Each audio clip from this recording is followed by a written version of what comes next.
of contents. In your table of contents, if you haven't already put it, you guys should already have complex numbers, and we've been working on graphing form. Add that. Today we're going to add one variable inequalities. Include the page. Remember, that's up to you based on where you are in your book. Okay, so I already have the. So one variable inequalities. There is a rule with inequalities that you have to follow. It's often forgotten about, so I put it really big. When you multiply or divide by a negative number, and this is important, this word right here, by a negative number, you have to flip the direction of the inequality. Okay, so I have some examples in here where we have to do that.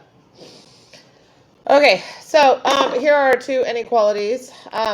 Some people say it's an alligator. I don't. I say it's an arrow, and the arrow always points to the small number, which means the alligator, if you're used to the alligator, always eats the big number.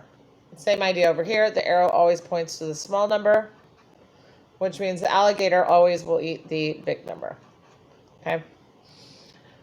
So I have two examples where we're just going to graph it on a number line. So on every single number line, it doesn't matter where you're going, but it's where you are on the number line. As long as you're going this direction, you're always going to be getting into bigger numbers. If you're going in this direction, you're always going to be getting into smaller numbers. So according to my inequality, the arrow always points to the smaller, which means x is smaller, 4 is bigger. So I'm going to go to x and put a circle around it. I'm not going to fill it in. And then since my x is all the numbers smaller, I'm going to shade towards my s on the number line. So those would all be my x values that they could be. So on this one, -2 is less than or equal to x. Doesn't matter where you are on the number line. This side is always bigger. This side is always smaller. So I'm going to go to -2. And this one I'm going to sort of fill in. The difference is this did not have an equal to line. This has an equal to line. So that means you fill it in. Arrow always points to the smaller. So -2 is small, which means x has to be big. Since my x is on the big side, we're going to shade towards the bigger numbers. X can be any number bigger than -2. Okay, we've got 4 examples for you guys to do with me. So again, pause it if you need to so you can catch up. Solve and graph on a number line. So our first one is -3m less than 12. So on this one, to get m by itself, we would divide by -3. Since we are dividing by -3, that's the rule, we are going to switch the direction of that sign. So to graph this on a number line, -4, -3, -5. You don't have to do a bunch of numbers. We are going to circle -4. We are not going to fill it in because it doesn't have the equals to. On every single number line, this side's bigger, this side's smaller. Our inequality, our arrow's pointing to -4, which means m is bigger. So we are going to shade. M is our variable, so towards the B, the bigger numbers. Here, you might want to put the fact that we switched those.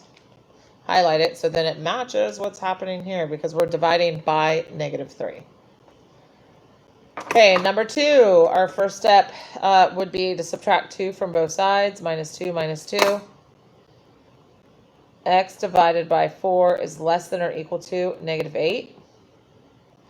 And then to get rid of dividing by 4, we would multiply by 4 on both sides. This one, we will not switch the direction of the sign because we're multiplying by a +4. Even though this 8 is negative, we're still multiplying by a +4, so we don't switch it. So this is going to be -32. So on our number line, we've got, I didn't leave much room, -33, -32, -31. I'm going to circle -32. I'm going to fill it in. I'm going to fill it in because it's got the equals to line. No matter where you're on the number line, this is bigger, this is smaller. So our inequality is pointing towards x, so this is smaller, means -32 is bigger. So since x is the small side, we're going to shade towards the small side. Number 3. Again, pause it if you need to.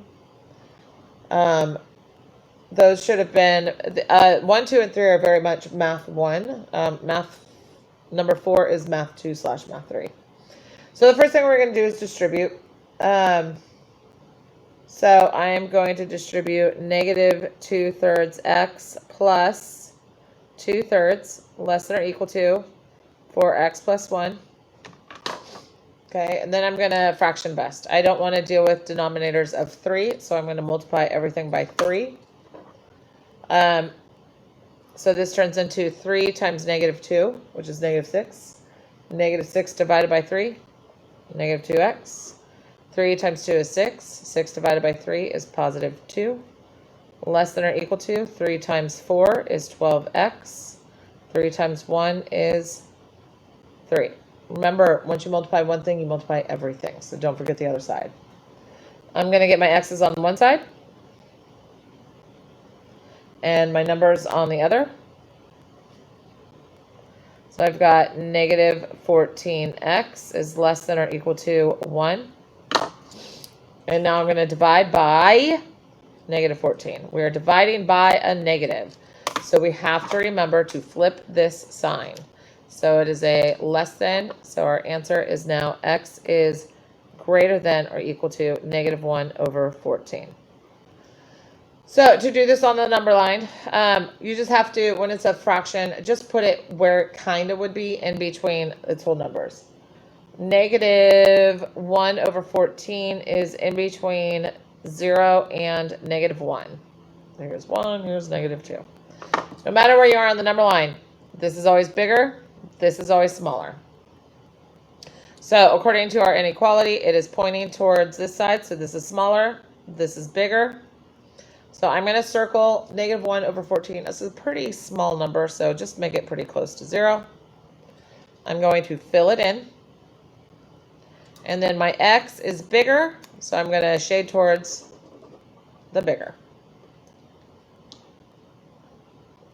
Number 4 is quadratic, so I am going to factor this. Box it, or use the area model, or use FOIL, whatever way you want.